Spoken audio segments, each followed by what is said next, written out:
for oxygen, for gas exchange. And pneumonia is really, really deadly. It always has been, and it still is. And that's what killed people in 1918.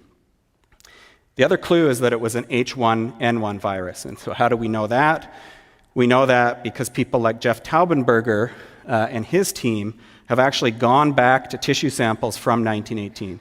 So here we have wax-embedded autopsy tissue samples taken from a victim of the Spanish flu. And Jeff Taubenberger and his team take slices of that material and they amplify up that genome that we saw before. So we know exactly genetically what this thing looked like. In fact, the one complete genome that we have from 1918 comes from here. So this is a place called Brevik Mission, which is a little village in Alaska.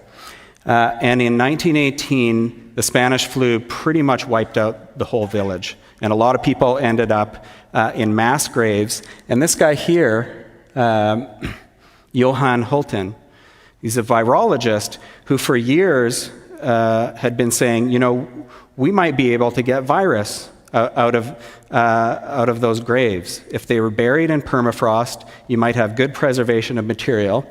He tried in the 50s, at a time before genomics and amplifying gene sequences. What he needed to do then was actually get a live virus. Couldn't do it. Not possible. Everything's kind of dead and fragmented. So he went back in the 90s on a solitary trip. I thought this was funny. So he carried just one tool, a pair of garden clippers borrowed from his wife without permission. And let me just go back. There they are. Okay. So from this mass grave, via Mrs. Hultin's garden clippers, to the big screen. That's not just a flu genome. That is the Spanish flu genome from that victim, from that mass grave in Alaska. Those A's, C's, G's, and T's are the virus that killed that person and so many others in 1918. And I can remember when the first full gene came out in 1998.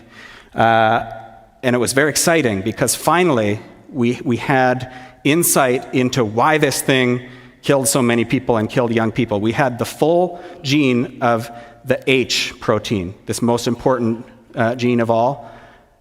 And it was published, and it was kind of like, there's nothing here. There's no smoking gun. There's nothing you can see in the actual genome sequence that really tells us anything about why it was so nasty. And it turns out you need more than just one genome. You need to put it in the context of other ones.